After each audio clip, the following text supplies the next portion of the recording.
أعوذ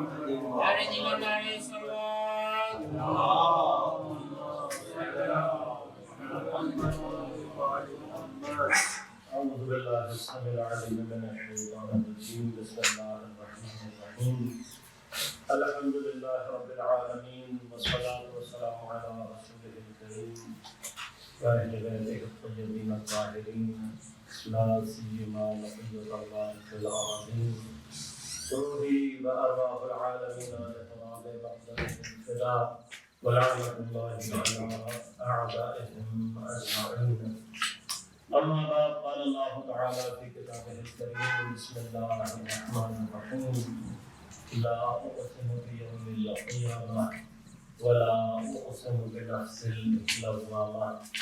أيحسب الإنسان أن لن نجمع عظامه صدق الله العلي العظيم.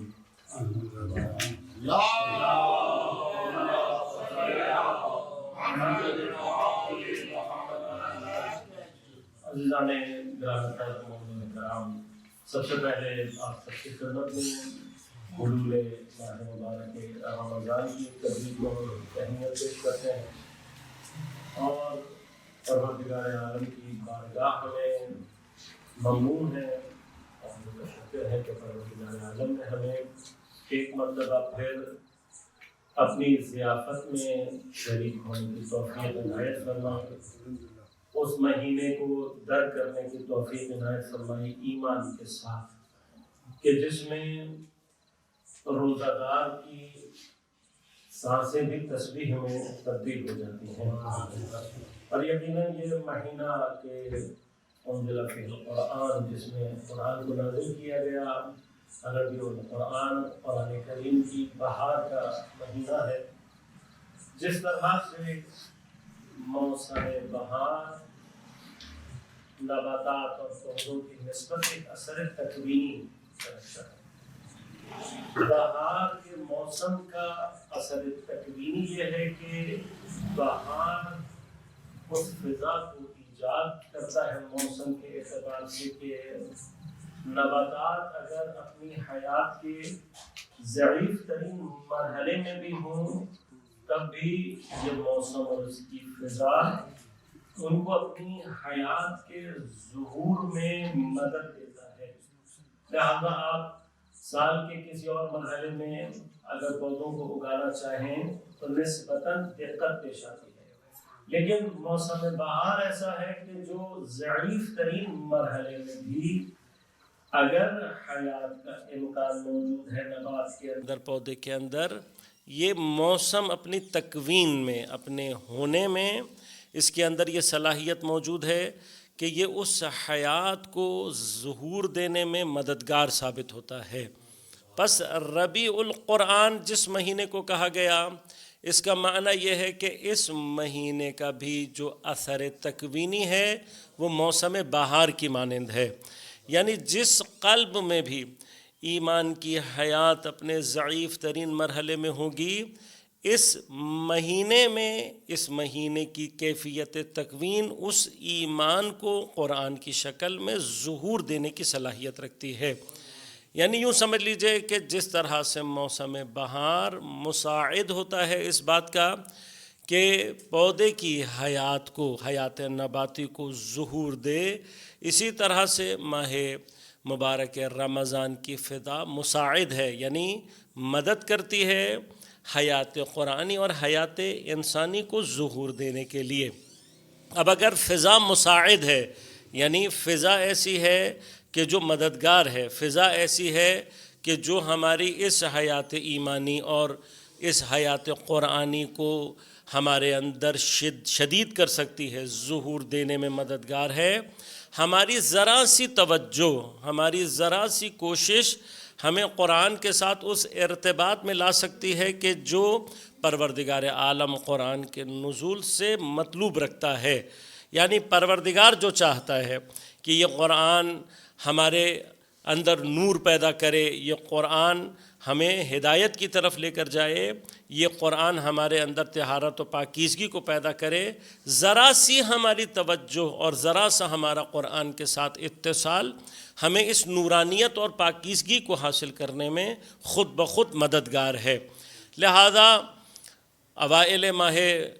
مبارک رمضان ہے، انشاءاللہ خدا ہم سب کو توفیق عنایت کرے کہ ہم تمام ماہ کو اس کے تمام معنی کے ساتھ درک کر سکیں۔ لیکن ابتدا میں جس چیز کو ہمیں اور آپ کو اپنے ذہن میں رکھنے کی ضرورت ہے کہ مثلا ہم کیا کریں، ایک عام طور پہ سوال یہ پیدا ہوتا ہے، تو وہ چیز کہ جو ماہ مبارک رمضان میں سب سے زیادہ مطلوب ہے وہ اپنی توجہ کو اس بات کی طرف رکھنا کہ ہم ضیافت اللہ میں شریک ہیں۔ یعنی مثلا اگر آپ کسی بھی ضیافت میں جائیں، کسی بھی دعوت میں جائیں، اگر مثلا آپ کی توجہ میزبان سے ہٹ جائے، اس فضا سے ہٹ جائے، تو آپ غفلت کا شکار ہو جائیں گے اور پھر اس کیفیت سے خود بخود خارج ہو جائیں گے۔ لیکن جب تک آپ متوجہ ہیں، اب کسی بھی دعوت میں تھوڑا سا عامیانہ لفظ اس معنی میں استعمال کروں کہ کسی بھی پارٹی میں جا کر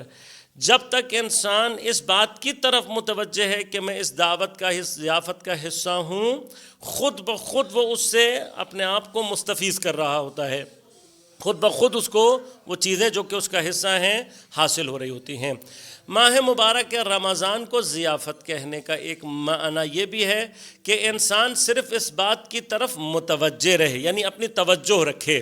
کہ اب میں مثلا کل کے حلول ماہ کے بعد،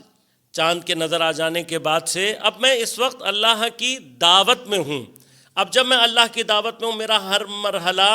خدا کی میزبانی کے ساتھ گزر رہا ہے، اور میزبان ہمیشہ سب سے اہم ترین چیز میزبان جو چاہتا ہے مہمانوں کو بلانے کے بعد وہ ان کی توجہ ہے۔ لہٰذا اس مہینے میں بہت ساری عبادات کو، بہت ساری دعاؤں کو نقل کیا گیا ہے۔ اب خاص طور پر وہ افراد کے جو نوکری پیشہ ہیں، ان کے ذہنوں میں اکثر یہ سوال پیدا ہوتا ہے کہ نہ ہم اتنی کثرت سے یہ دعائیں پڑھ سکتے ہیں، نہ ہم اتنی کثرت سے یہ جو عبادات ہیں ان کو انجام دے سکتے ہیں، اتنی نمازیں ہیں، ان سب کو ہم کیسے انجام دیں۔ تو میں عرض کرتا چلوں کہ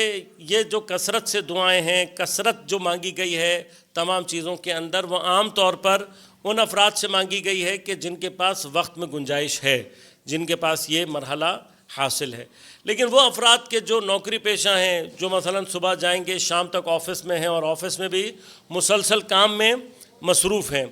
ان کی اگر صرف توجہ اس بات کی طرف ہو کہ ہم ضیافت اللہ کا حصہ ہیں، صرف اس چیز کا، لہٰذا عام حالت میں آپ استغفار پڑھ سکتے ہیں، آپ تحلیل لا الہ الا اللہ پڑھ سکتے ہیں، آپ درود پڑھ سکتے ہیں، کوئی بھی عمل، لیکن اس توجہ کے ساتھ کہ اب جب میں یہ کام انجام دے رہا ہوں تو یہ میری تمام کی تمام کیفیات اس دعوت کا حصہ ہیں جو میری توجہ کو میرے میزبان کی طرف مبذول کرا رہی ہیں۔ یعنی میں اس عمل کے ذریعے سے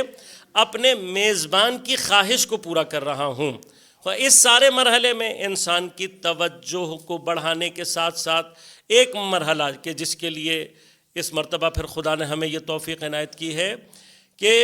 ربیع القرآن، قرآن کے بہار کے مہینے میں ہم کچھ لمحے قرآن کے محضر میں صرف کر سکیں، اور قرآن کا جو سب سے اہم ترین مطلوب ہے، یعنی قرآن جو اپنے قاری سے، قرآن جو مومن سے سب سے زیادہ چیز طلب کرتا ہے، وہ قرآن کے اندر تدبر ہے۔ یہ تمام کی تمام جتنی بھی نشستیں ہیں انشاءاللہ تبارک و تعالی، صرف ایک مباحثے اور ایک ڈسکشن کے عنوان سے، میں ایک بہت ہی ادنا سا طالب علم ہوں یہاں، اتفاقاً یہ بہرحال میری خوش نصیبی ہے کہ بعض مجھ سے زیادہ فاضل افراد اس وقت یہاں موجود ہیں۔ مولانا طاہر مشہدی صاحب ہیں، ڈاکٹر کوثر صاحب ہیں، یہ افراد مجھ سے زیادہ فاضل اور مجھ سے زیادہ قابل و لائق ہیں۔ آغا حسینی یہاں پر تشریف فرما ہیں، یہ افراد یقیناً مجھ سے زیادہ قابل و فاضل افراد ہیں۔ میں ایک طالب علم ہوں، بہرحال ایک طالب علم کی حیثیت سے کچھ مطالب آپ کی خدمت میں تقدیم کروں گا۔ اور اس سال ہم نے قرآن کی بارگاہ میں تدبر اور تفکر کے اس مرحلے کو حاصل کرنے کے لیے قرآن کریم کی 75ویں سورہ مبارکہ قیامت کو عنوان قرار دیا ہے۔ کوشش کریں گے کہ اس سورہ کے ضمن میں بعض مطالب آپ کی خدمت میں تقدیم کر سکیں۔ میں سورہ کا ایک ابتدائی سا اجمالی سا تعارف آج آپ کی خدمت میں عرض کروں گا، اور انشاءاللہ پھر تفصیل سے مطالب آپ کی خدمت میں تقدیم کرنے کی کوشش کروں گا۔ میں نے عرض کیا آپ کی خدمت میں قرآن کریم کا 75واں سورہ ہے۔ اس سورہ کی 40 آیات ہیں۔ سورہ اپنے عنوان اور آیات دونوں کی نوعیت کے اعتبار سے متفق علیہ طور پر مکی سورہ ہے، یعنی یہ مکہ میں نازل ہوا۔ آپ نے یقیناً یہ بحث سنی ہوئی ہوگی، کہیں نہ کہیں آپ کی سماعتوں سے یہ ٹکرائی ہوگی بحث کہ قرآن کریم میں مکی اور مدنی سوروں میں ایک تو ان کے نزول کا مرحلہ ہے کہ یہ جو مکے میں نازل ہوئی وہ مکی سورہ ہے، جو مدینہ میں نازل ہوئی وہ مدینہ میں ہے۔ لیکن مکی اور مدنی مکان کے علاوہ جو ایک اہم تفریق ہے ان دو سورہ میں، وہ اس کیفیت کے اعتبار سے ہے کہ مکہ میں عام طور پر جو صورتیں اور آیات نازل ہوئی ہیں ان میں سے اکثریت کا تعلق عقائد سے ہے، اصول دین سے ہے۔ بعض آیات وہ ہیں کہ جو نازل ہیں مکہ میں پیش آنے والے حالات اور واقعات کے اعتبار سے، لیکن عمومی طور پر جو موضوع مکہ میں حاوی ہے وہ عقائد کا موضوع ہے۔ لیکن جب پیغمبر اکرم صلی اللہ علیہ وآلہ وسلم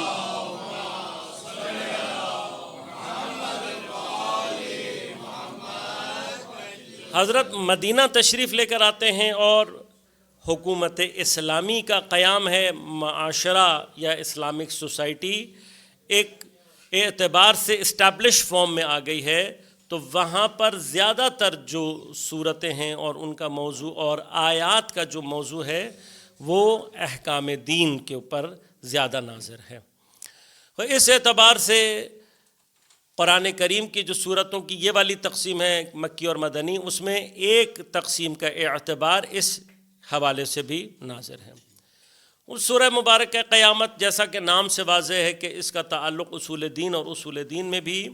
قیامت کے اصول سے، قیامت کے عقیدے سے مربوط اور متعلق ہے۔ اصل عقیدہ جو قیامت کے عنوان سے ہمارے ہاں جانا جاتا ہے، اگر ہم یعنی علماء اور افاضل کو خاص طور پہ عربی اور فارسی زبان میں جا کر دیکھیں تو وہاں پر عام طور پر اس عقیدے کو معاد کے عنوان سے یاد کیا گیا ہے۔ اس اعتبار سے پھر قیامت کیا ہے؟ قیامت بہرحال اپنی جگہ پر ہے، معاد اور قیامت میں ناموں اور تشریح کے اعتبار سے فرق ہے، اجمال اور تفصیل کے اعتبار سے فرق ہے، ورنہ ان دونوں میں بنیادی طور پر کوئی فرق نہیں ہے۔ لیکن معاد کہہ کر عقیدے کو یاد رکھنا اور قیامت عام طور پر ہمارے ذہنوں میں وقوع قیامت کو زیادہ تثبیت کرتا ہے کہ جو ایک واقعے کے عنوان سے ہمارے ذہنوں میں ہے۔ اور اتفاقاً اس سورہ کے اندر اللہ تبارک و تعالی نے تاکیداً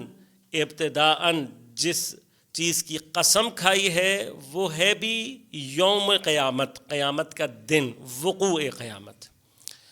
اصل عقیدہ قیامت میں اور قیامت کے دن میں کیا فرق ہے، یہ ایک اہم موضوع ہے کہ جس کو انشاءاللہ میں آپ کی خدمت میں عرض کروں گا تفصیل سے، کیونکہ اصل جو انشاءاللہ ہماری اس سال کوشش رہے گی وہ یہی رہے گی کہ ہم مباحث کو ارتکاز دیں گے، کنسنٹریٹ کریں گے اسی موضوع کے اوپر کہ قیامت کا جو عقیدہ جس وقت کہا جاتا ہے اس سے مراد کیا ہے، اور یوم قیامت میں یعنی قیامت کے وقوع، جس دن قیامت کا امر واقع ہونا ہے،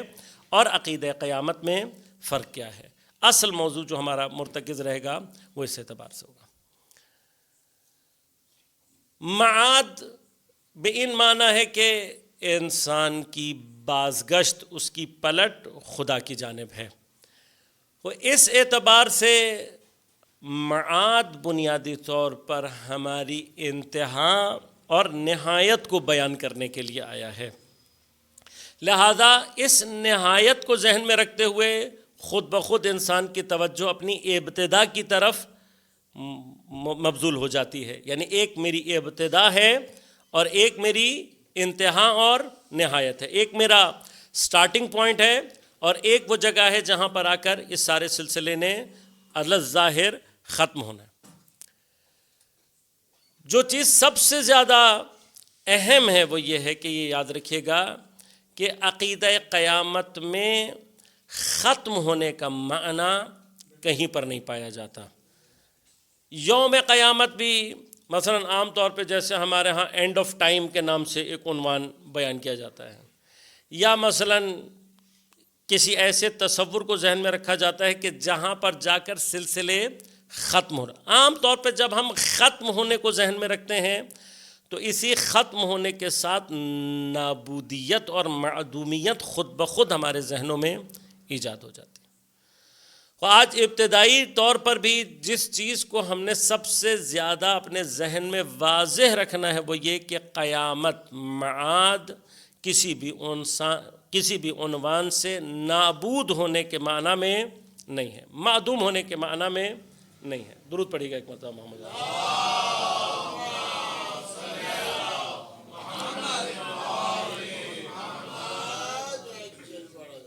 قیامت کسی بھی عنوان سے معدوم ہو جانا، عدم، ختم ہو جانا، نابود ہو جانا اس معنی میں نہیں ہے. لہذا وہ اصل کے جو کائنات کے اوپر حاکم ہے وہ اصل بقا ہے، اس لیے کہ وجود کوئی بھی شے جب پیدا کرتی ہے تو وہ اپنے اس وجود میں وجود مطلق پروردگار عالم سے ایک ارتباط کے نتیجے میں وجود پیدا کرتی ہے.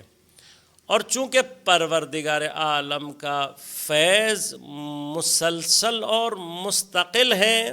لہذا کوئی بھی شے ایک مرتبہ وجود پیدا کرنے کے بعد اگر اس افاضے کا نتیجہ ہے تو نہ افاضہ ختم ہوتا ہے اور نہ وجود ختم ہوتا ہے. لہٰذا کائنات میں اصل بقا ہے. اصل بقا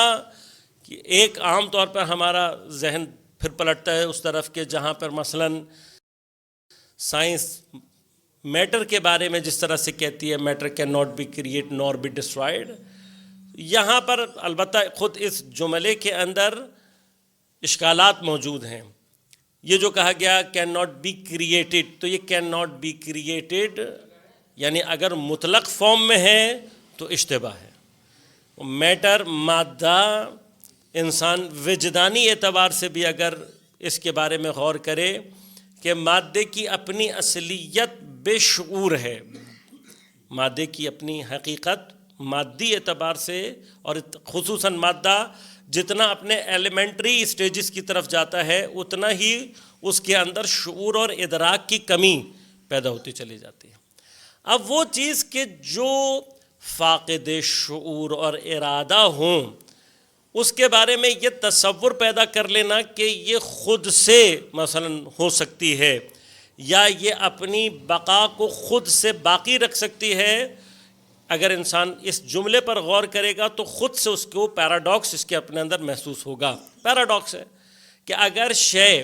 شعور اور ادراک نہیں رکھتی تو وہ کبھی بھی خود اپنی بقا یعنی خود سے ہونے کو کبھی بھی حاصل نہیں کر سکتی. یہ خود سے ہونا اپنے اندر کچھ ایسی چیزوں کو تقاضا کرتا ہے کہ جن میں سے ایک اہم ترین ارادہ اور شعور اور علم ہے، اور یقیناً خود سے ہونے کے لیے جو علم اور ارادہ چاہیے وہ لامحدود ہونا چاہیے. اب یہاں سے پھر ایک بحث کا آغاز ہو جاتا ہے کہ جس کی انتہا سوائے وجود باری تعالیٰ کے کسی اور پر جا کر منتہی نہیں ہوتی. لہذا مادہ کے بارے میں یہ کہنا کین ناٹ بی کریٹڈ، ہاں اگر ہم اپنی نسبت سے کہہ رہے ہیں، اس بات سے کہہ رہے ہیں کہ ہمارے اندر صلاحیت نہیں ہے کہ ہم مادے کو وجود میں لا سکیں یا پیدا کر سکیں، تو البتہ صحیح، لیکن مطلقاً صحیح نہیں ہے. مادہ ایسی چیز نہیں ہے کہ جو کسی خالق کے بغیر وجود میں آ جائے. مادے کے اندر کوئی ایسا کمال موجود نہیں ہے. لیکن یہی جو انرجی اور میس کنورژن ہے کہ مثلاً آپ مادے کو ختم کرنے کی کوشش کریں گے وہ مادے میں تبدیل ہو جائے گا اور انرجی بعد میں دوبارہ مادے میں تبدیل ہو سکتی ہے. البتہ یہ ابھی تک تھیوریٹیکل فارم میں ہے، لیکن ہم اگر اس کی تھیوری کو چیلنج نہ بھی کریں تب بھی اصل بقا جو اصل ہے وہ اس سے کئی گنا بالا تر اور وسیع تر مفہوم ہے. یعنی یہ جو مادے اور انرجی کے درمیان میں کنورژن کے ذریعے سے ہمارے ذہنوں میں ایک بقا کی کیفیت آ رہی ہے، ہم جس اصل بقا کی بات کر رہے ہیں وہ اس سے کئی گنا مختلف اور بہتر تصور اور مرحلہ ہے، کہ جو بہرحال تفصیل چاہتا ہے اپنی جگہ، اور کبھی موقع رہا تو انشاءاللہ اس تفصیل کو بیان کریں گے۔ اب اگر کائنات پر اصل جو حاکم ہے وہ اصل بقا ہے، یعنی چیزوں نے باقی رہنا ہے، تو پھر اس کے ساتھ جو دوسری چیز خود بخود متصور ہے یا دوسری بنا یا دوسری اصل، کہ جو اسی اصل سے پھر نکلتی ہے، وہ اصل تغیر و تحول اور تبدل ہے۔ یعنی کیا؟ یعنی یہ کہ چیزیں نابود اور معدوم نہیں ہوتی، بلکہ ان کے اندر ایک تغیر پیدا ہوتا ہے، ایک تبدل پیدا ہوتا ہے اور ایک تحول ایجاد ہوتا ہے۔ اب اس تغیر اور تبدل کے ساتھ ساتھ، یعنی اسی پروسیس میں تغیر اور تبدل کے ایک مرحلہ ممکن ہے ترقی کا، یعنی اشیاء اسی تبدل میں، اسی تغیر میں ترقی کریں اور اپنے مرحلے سے نکل کر کسی اور اپنے سے بالا تر مرحلے میں تبدیل ہونے، متغیر ہونے کی صلاحیت اپنے اندر رکھتے ہوں۔ اگر ایسا ہے کہ جیسا ہم عام طور پہ اگر عامیانہ طور پر دیکھا جائے، جب آپ کسی لکڑی کو جلاتے ہیں تو ہم کہتے ہیں کہ بھئی لکڑی جل کر ختم ہو گئی، اور اسی ختم ہونے کے عنوان کے ساتھ میں نے جیسا آپ کی خدمت میں عرض کیا، معدومیت اور نابودیت کا ایک تصور ہے جو ہمارے ذہنوں میں پیدا ہو جاتا ہے۔ لیکن اگر آپ ذرا سی توجہ کے مرحلے کو اسی جگہ پر بڑھائیں گے تو آپ کو محسوس ہوگا کہ نہیں، جلنے کے عمل میں لکڑی کے وجود میں تغیر پیدا ہوا ہے، تبدل پیدا ہوا ہے۔ جلنے کے بعد یہ خاک میں تبدیل ہو گیا ہے، اس میں سے انرجی نکلی ہے، اس میں سے نور نکلا ہے، اور اس نے اپنی اس شکل کو تبدیل کر دیا، اب یہ خاک میں تبدیل ہو گئی۔ یہ ہے پستی کی طرف جانا، لیکن یہی تبدل ہے، یہی ترقی ہے کہ جو ہم دیکھتے ہیں کہ وہ میٹر کہ جو عام طور پر فاقد حیات ہے، جس کے اندر حیات نہیں ہے، جو کہ فاقد شعور اور ارادہ ہے، جب یہی میٹر کسی ایسی ذات کا حصہ بنتی ہے کہ جو صاحب حیات ہے، تو اسی میٹر کے اندر سے حیات کے آثار ظاہر ہونا شروع ہو جاتے ہیں۔ مثلا پودا جس وقت اپنے آپ کو بڑھا رہا ہے تو یہ بڑھانے کے مرحلے میں اسی مادے کو استعمال کر کے اپنے وجود کو پھیلا رہا ہے۔ اب ہر وہ مادہ جو نبات کا یعنی پودے کا حصہ بنتا چلا جا رہا ہے، وہ پہلے جب خاک کا حصہ تھا تو فاقد حیات تھا، لیکن جیسے ہی پودے کی جز میں تبدیل ہوا تو یہ ایک تغیر و تبدل ہے کہ جس کے نتیجے میں یہی مادہ اب حیات کا حامل ہو گیا ہے۔ یہی نبات اگر جب تک نبات ہے تو اس کے اندر متحرکن بالارادہ یعنی اپنے ارادے سے حرکت کرنے کی صلاحیت نہیں ہے، لیکن اگر اس کو کوئی حیوان کھا لے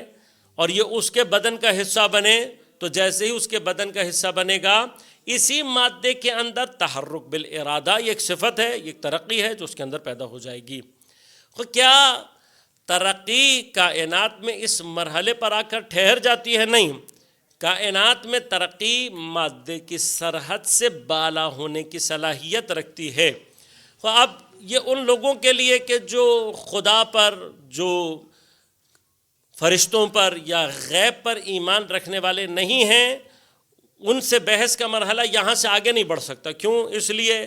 کہ ان کا ابتدائی مرحلہ مشکل کا شکار ہے۔ یعنی کیا؟ پہلے ان کو توحید کے مسئلے کو حل کراؤ، توحید حل ہوگی، توحید کے مراتب حل ہوں گے، پھر قیامت کی اس بحث کو سمجھانا اور یا اس مرحلے پر بحث کرنا ان سے مشکل نہیں ہے۔ لہذا حیات کی جو اصل ہے کائنات کے اندر، وہ مادے سے مختص اور منحصر نہیں ہے، بلکہ مادے سے بالا تر بھی حیات موجود ہے، اور اس عالم کے علاوہ بھی عوالم موجود ہیں کہ جو حتماً اس عالم مادہ سے زیادہ افضل اور بہتر عالم ہیں، ان کی جو کیفیت ہے وہ اس عالم مادہ سے کئی جہات سے بہتر اور افضل ہے۔ اور حتیٰ مادے کے اندر بھی یہ صلاحیت موجود ہے، وہ راستہ موجود ہے جس راستے کے ذریعے سے حتیٰ یہ مادہ اپنی اس عالم مادہ کی پستی سے باہر نکل کر ان عوالم کے جو اس سے زیادہ افضل اور بہتر ہیں ان عوالم کا حصہ بننے کی صلاحیت رکھتا ہے۔ لہٰذا ایک حرکت ہے جو عالم مادہ نے انجام دینی ہے، اس پست ترین مرحلے سے نکل کر اس اعلیٰ مرحلے میں داخل ہونا۔ اب اس اعلیٰ مرحلے میں داخل ہونے کے لیے خود مادے کو جس ترقی کے مرحلے سے گزرنا ہے وہ تغیر اور تبدل کے ذریعے سے یا تحول کے ذریعے سے، یعنی اپنی حالت کو چینج کرے گا، یا اس کے اندر تغیر پیدا ہوگا یا تبدل پیدا ہوگا، جس کے نتیجے میں یہ مادہ ترقی کر کر ان جو افضل عوالم ہیں ان کا حصہ بننے کی صلاحیت رکھتا ہے۔ اس اعتبار سے معاد بنیادی طور پر ان تمام جو اعلیٰ اور افضل عوالم ہیں ان کی طرف پلٹنے کا نام ہے۔ بس معاد اگر پلٹنے کا نام ہے تو پلٹنے کے اندر دوبارہ معدومیت اور نابودی نہیں ہے، یعنی کہیں پر بھی ایسا کوئی تصور موجود نہیں ہے۔ لہٰذا آپ اگر خود بھی غور کریں گے تو ہم کائنات میں کسی بھی ایک شے کے لیے بھی اس کے معدوم ہونے کو کہیں پر بھی تصور نہیں۔ جو شے ایک مرتبہ لباس خلقت میں آ گئی، موجود ہو گئی، اس کے لیے دوبارہ نابودی اور معدومیت نہیں ہے۔ حتیٰ بدترین کفار بھی کافر ہونے کے باوجود بھی معدوم نہیں ہوں گے، نابود نہیں ہوں گے۔ اور وہاں بہرحال اپنی ایک جگہ بحث ہے انشاءاللہ، ان میں سے بعض مباحث جب سورہ میں وہ مقام آئے گا تو آپ کی خدمت میں عرض اور تقدیم کروں گا کہ کفار کے لیے وہ مقامات کیا ہیں اور وہ جو ابدی طور پر جہنم میں رہنا ہے اس کے جو مراتب اور مقامات ہیں وہ کیا ہیں اور ان سے کیا مراد ہے۔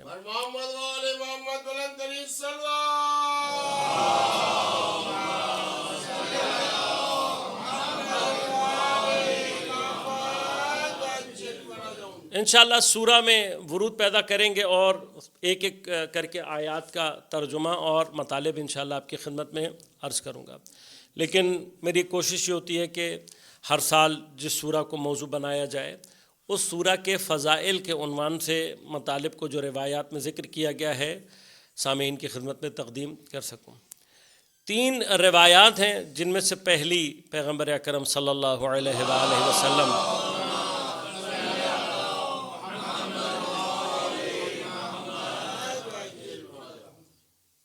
اب یہ وہ آثار ہیں فضائل میں جو بیان کیے گئے ہیں کہ جو صرف اور صرف صاحبان وحی ہی ہمیں بتا اور سمجھا سکتے ہیں۔ البتہ یقیناً یہ سارے کے سارے مقامات شوق دلانے کی وہ منزل ہے کہ جہاں پر ایک مرحلے میں ان آثار کے ذریعے سے ہمارے اندر قرآن سے ارتباط پیدا کرنے کا شوق اور تشویق ایجاد کرنا مقصود ہے۔ حضرت ارشاد فرماتے کہ من قرأ سورۃ القیامہ، جس کسی نے بھی سورہ قیامت کو قراءت کیا۔ اب یقیناً اس قراءت سے مراد ایک دفعہ کی قراءت نہیں ہے، یعنی عادی عنوان سے کوئی اپنی عادت میں اگر سورہ قیامت کو عادت کے طور پر رکھتا ہے اور اسے تلاوت کرتا ہے تو فرمایا کہ شہدت انا و جبرائیل لہو یوم القیامہ انہ کان مؤمنا۔ اس سورہ کا قاری جو اس کے قاری کے عنوان سے اللہ کے نزدیک ثبت ہو جائے، یعنی وہ آدمی جس کو یہ کہا جائے کہ یہ سورہ قیامت کا قاری رہا ہے، پیغمبر فرما رہے ہیں کہ میں اور جناب جبرائیل قیامت کے دن اس شخص کے لیے اس بات کی گواہی دیں گے کہ انہو کان مومنا، یہ شخص مومن تھا دنیا میں۔ یہ اس سورہ کی قراءت کا فائدہ ہے۔ اور فرمایا کہ وَجَاءَ وَوَجْهُهُ مُسْفِرٌ عَلَى وُجُوهِ الْخَلَائِقِ يَوْمَ الْقِيَامَةِ۔ ہماری اس گواہی کے بعد فرمایا کہ وہ آئے گا قیامت کے دن اس حالت میں کہ اس کا چہرہ دیگر تمام جتنی بھی مخلوقات ہیں ان سب کے مقابلے میں اس کا جو چہرہ ہے وہ سب سے زیادہ روشن اور درخشاں ہوگا، چمکتے ہوئے چہرے، یعنی دیگر تمام خلائق کے مقابلے میں یہ شخص قیامت کے دن جب وارد ہوگا تو اس کا جو چہرہ ہے وہ سب سے زیادہ چمکتا ہوا ہوگا۔ امام باقر علیہ الصلوۃ والسلام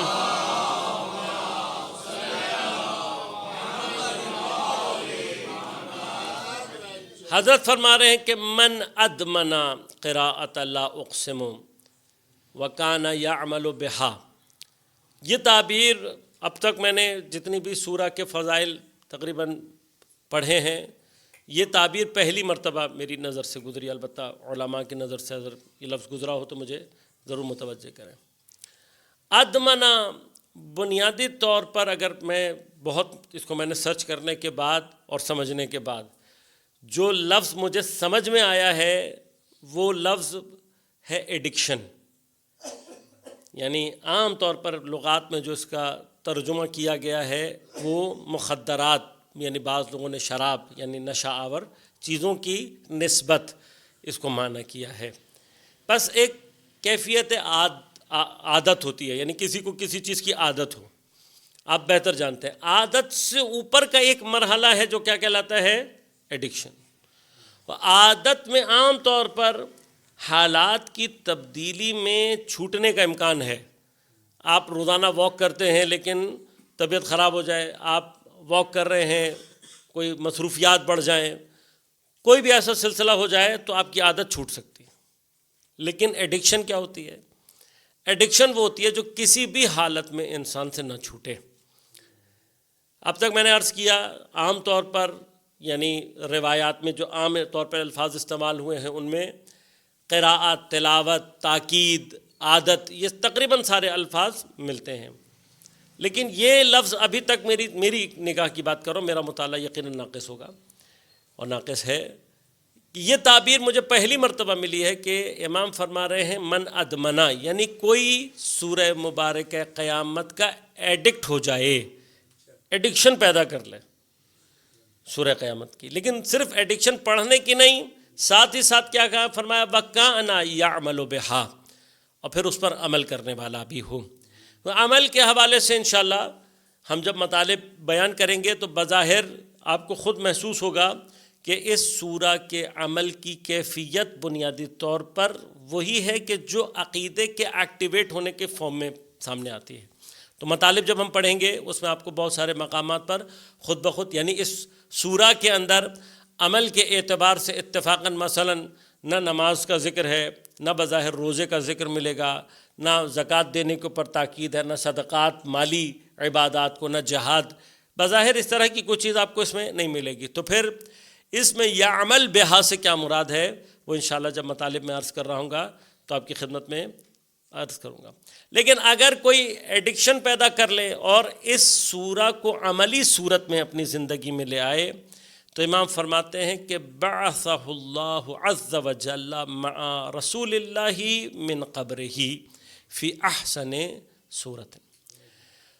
فرمایا کہ پروردگار عالم اس کو اس کی قبر میں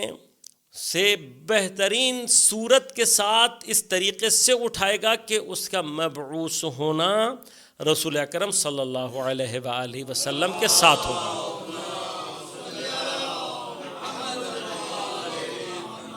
اور جب اس صورت میں وہ اٹھے گا احسن صور، یعنی بہترین صورت لے کر قیامت کے دن اٹھے گا، اور اس کا بعث یعنی اس کا اٹھنا اپنی قبر سے رسول کے ساتھ ہوگا، ساتھ فرمایا وَيُبَشِّرُهُمْ، اسے بشارت دی جائے گی، وَيَضْحَكُ فِي وَجْهِهِ، اس کے چہرے کے اوپر مسکراہٹ ہوگی، حَتَّى يَجُوزَ عَلَى الصِّرَاطِ وَالْمِيزَانِ، یہاں تک کہ وہ اس مسکراہٹ اور اس بشارت کی کیفیت کے ساتھ صراط اور میزان کو عبور کرے گا، اس سے گزر جائے گا۔ صراط اور میزان یہ یقیناً قیامت کے مراحل میں جو سنگین ترین مراحل بیان ہوئے ہیں ان میں سے ایک صراط اور ایک میزان۔ امام صادق علیہ السلام ارشاد فرماتے ہیں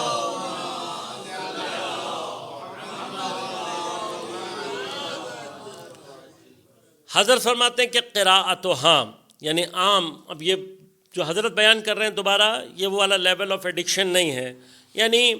عام کیفیات میں، عام دنوں میں، کبھی ہفتے میں ایک آدھ دفعہ 2 مرتبہ اپنی روٹین کا کوئی حصہ بنا کر اس طریقے سے بھی اگر یوزولی کوئی اس کو قراءت کرتا ہے، عام طور پر اپنی قراءت کے حصے میں رکھتا ہے، تو قراءتھا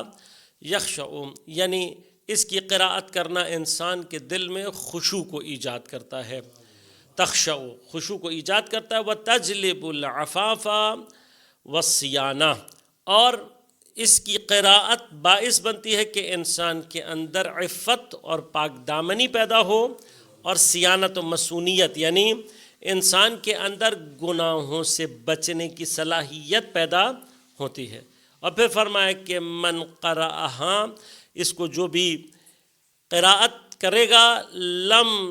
یخف من سلطان، اسے کسی بھی بادشاہ، کسی بھی سلطان، کسی بھی ظالم کا خوف نہیں ہوگا، یعنی اس کا قاری، اس کا پڑھنے والا کسی بھی ظالم اور بادشاہ اور سلطان سے نہیں ڈرے گا۔ وحفظ فی لیلہ اذا قراها ونہارہ باذن اللہ تعالی، اور جو بھی اس کو قراءت کرے گا جس دن یا جس رات میں اس کو کسی نے قراءت کیا، تو اللہ کے اذن سے اس رات اور آنے والے دن میں، یعنی یوں سمجھ لیجئے کہ یہ سورہ اور اس کی قراءت انسان کو 24 گھنٹوں کے ایک گارڈ، ایک سیفٹی کے اندر رکھتی ہے۔ بس عام طور پر مثلا جو لوگ کسی بھی طرح سے اس حوالے سے پریشان رہتے ہیں یا اس طرح کے مسائل ان کے ذہنوں میں ہیں کہ ہم مشکلات کا شکار ہیں یا دشمنوں کا خوف ہے یا کسی بھی قسم کی کسی بلا کا خوف ہے، اس سورہ کی قراءت فرمایا بِإِذْنِ اللہ تعالی، پروردگار عالم کے اذن سے، وہ رات اور دن، یعنی ایک دفعہ کی قراءت آپ کو جو سمجھ لیجئے کہ 24 گھنٹے کی حفظ و امان میں اور 24 گھنٹے کی حفاظت میں رکھے گی۔ اور یہ قرآن کے جتنے بھی آثار و برکات ہیں، یہ قرآن کی صورتوں کی جو فضیلت ہے، اس کے لیے میں ہر سال عرض یہ کرتا ہوں، لازمت ہے، قرآن کی جو صورتیں ہیں ان کی تعداد بہت زیادہ ہے۔ عام طور پر انسان یہ تصور کرتا ہے کہ میں مثلاً کس طرح سے اتنی بہت ساری لازمت ہے، انسان پورے دن میں ہر چیز کو تلاوت نہیں کر سکتا، لیکن عام طور پر اگر آپ صورتوں کے فضائل کو جا کر مطالعہ کریں گے تو آپ دیکھیں گے کہ وہ صورتیں کہ جو نسبتاً مختصر ہیں ان کی تلاوتوں کو زیادہ تاکید کیا گیا ہے، کیونکہ ٹیکنیکلی ان کا پڑھنا اس اعتبار سے بھی آسان ہوتا ہے۔ ہمیں سخت صرف اس لیے لگتی ہیں بعض اوقات کہ ہمارا قرآن کے ساتھ چونکہ ارتباط ضعیف ہے، ہمیں مثلا قرآن پڑھنے میں بھی وقت لگتا ہے، دہرانے میں بھی وقت لگتا ہے، لہٰذا ہمیں قرآن کے ساتھ ارتباط میں یہ سنگینی محسوس ہونا شروع ہو جاتی ہے۔ لیکن مثلا جیسے اب آپ کا ارتباط سورہ توحید کے ساتھ ہے، یا سورہ کوثر کے ساتھ ہے، یا سورہ قدر کے ساتھ ہے، اگر آپ سے کوئی کسی نماز کے لیے یہ کہے کہ بھئی اس نماز میں آپ نے 100 دفعہ قل هو اللہ پڑھنا ہے، تو آپ کو یہ 100 دفعہ قل هو اللہ پڑھنا اپنے اوپر گھرا محسوس نہیں ہوگا۔ کیوں؟ اس لیے کہ آپ ایک نوعاً ارتباط، چاہے اس کے الفاظ کی ظاہری کیفیت ہی صحیح، خب یقیناً سورہ توحید کا ترجمہ اتنا سنگین نہیں ہے ظاہری اعتبار سے، لیکن نہ بھی ایک انسان متوجہ، تب بھی اس کی الفاظ کے ساتھ جو انسیت ہے وہ اس مرحلے پر ہوتی ہے کہ آپ اس سے کہیں گے بھئی 100 دفعہ قل هو اللہ پڑھنا ہے، تو اس سے سنگینی کا احساس نہیں ہوگا۔ ہمیں جو بعض صورتوں کی تلاوت اور قراءت میں عام طور پر جب ہم سنتے ہیں تو ہمیں جو سنگینی کا احساس ہو رہا ہوتا ہے، وہ عام طور پر صرف اس وجہ سے ہو رہا ہوتا ہے کہ ہمارا ارتباط ان صورتوں کے ساتھ ضعیف ہے۔ مثلا سورہ قیامت میں 40 آیاتوں کا سنتے ہی مثلا ہمیں بعض اوقات خیال آتا ہے کہ بھئی 40 آیات تو بہت ہوں گی، حالانکہ 40 آیات اس سورہ کی، یعنی فرض کریں ابھی ہم نے درس شروع ہونے سے پہلے ایک یعنی مناسب قراءت بھی جو لگائی ہے، تو وہ پوری قراءت یعنی قاری ایک اچھے لحن کے ساتھ بھی جب پڑھ رہا ہے تو پوری سورت کو اس نے جب قراءت کے ساتھ پڑھا ہے تو 4 منٹ اور کچھ سیکنڈ میں اس نے پوری سورہ کو مکمل کیا ہے۔ یعنی آیات اس کی طویل نہیں ہے، تفصیل یعنی اس اعتبار سے آیات میں طولانیت نہیں پائی جاتی، مختصر چھوٹی چھوٹی آیات ہیں۔ لیکن کیا ہوگا کچھ عرصے، اسی لیے میں اکثر جو شرکاء ہوتے ہیں، البتہ میں صرف ریکویسٹ ہی کر سکتا ہوں آپ کی خدمت میں، اس سال بھی ریکویسٹ ہی کروں گا کہ کم از کم ان 14 دن آپ جو بھی آپ کو قرآن پڑھنے کی توفیق ہو رہی ہے، اس میں ایک اضافی توفیق یہ پیدا کریں، اپنے موبائل میں کہیں نہ کہیں سورہ قیامت کو سامنے رکھیں، اور ان 14 دنوں میں جب آپ کو یاد آ جائے، جب آپ کے ذہن میں بات آ جائے، جب آپ متوجہ ہو جائیں، اس کی قرأت کو ایک دفعہ انجام دیں۔ 14 دنوں میں جب آپ بار بار اس کو پڑھیں گے، کئی مرتبہ جب اس کو پڑھیں گے، تو اسی ماہ مبارک رمضان میں آپ ایک نوعاً انسیت پیدا کر لیں گے اس سورہ کے ساتھ، کہ اگر یہ ان 30 دنوں میں آپ کی قرأت کا حصہ بن جاتی ہے۔ البتہ بعض جگہوں پر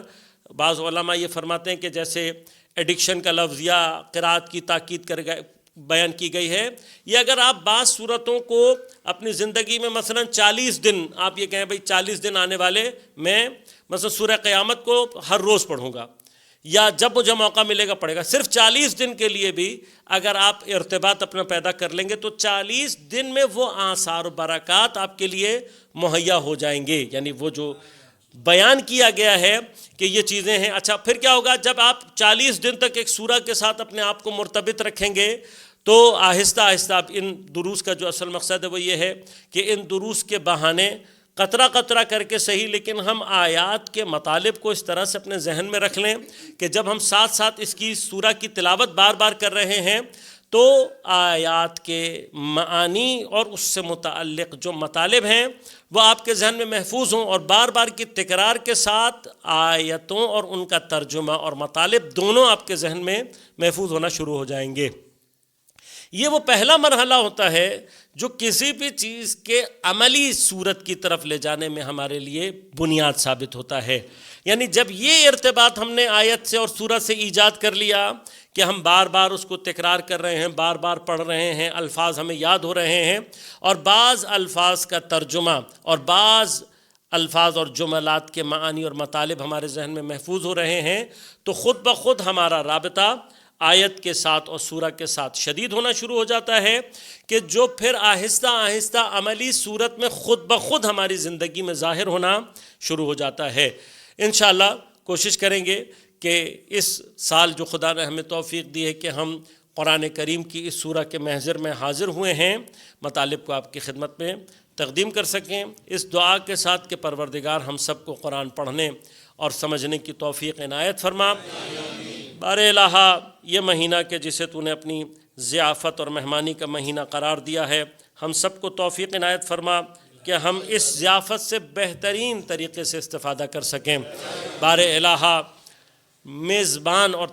وہ میزبان کے جو صاحب سخا اور جود ہو، جو غنی عن العالمین ہو، جو رازق مطلق ہو،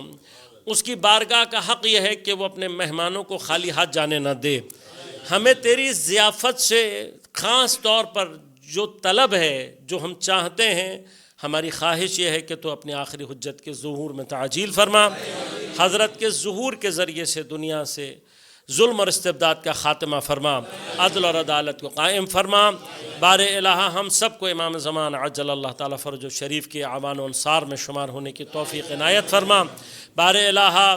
تجھے اس مہینے کی برکات کا، رحمتوں کا واسطہ ہے، شب جمعہ سے ابتدا ہوئی ہے، بار الہا ہمارے مرحومین کی مغفرت فرما، جملہ مومنین و مومنات جو دنیا سے جا چکے ہیں ان سب کی مغفرت فرما۔ بار الہا تمام علماء مراجع اعظام کی حفاظت فرما، بالخصوص انقلاب اسلامی کی حفاظت فرما، مقاومت اسلامیہ کو نصرت و کامیابی عنایت فرما، تمام باطل قوتوں کو بالخصوص امریکہ، اسرائیل اور اس کے حامیوں کو نیست و نابود فرما۔ بار الہا اس مہینے میں کل جمعہ ہے، اور بار الہا جمعے کے دن کو تو نے حضرت کے ظہور سے متوقع قرار دیا ہے۔ بار الہا ہماری دعا یہ ہے کہ کل کے ہی دن میں امام کا ظہور ہو اور ہم امام کے اعوان و انصار میں شمار ہو سکیں۔ ربنا تقبل منا انک انت السمیع العلیم برحمتک یا ارحم الراحمین۔ شب جمعہ ہے، اپنے مرحومین کے لیے اور خصوصاً شہدائے ملت اسلامیہ کے لیے ایک مرتبہ سورہ فاتحہ پڑھ کر اِسال فرما دیجئے۔ بسم اللہ الرحمن الرحیم، الحمدللہ رب العالمین الرحمن الرحیم مالک یوم الدین، ایاک نعبد و ایاک نستعین، اہدنا الصراط المستقیم صراط الذین انعمت علیہم غیر المغضوب علیہم ولا الضالین۔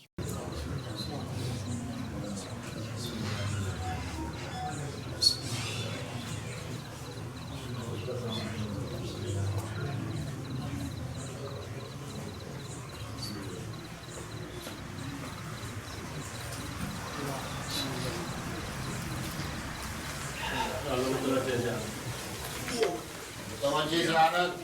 صلی اللہ علیہ رسول اللہ السلام علیک یا نبی اللہ السلام علیک یا محمد بن عبد اللہ خاتم النبیین السلام علیک یا امیر المؤمنین علی بن ابی طالب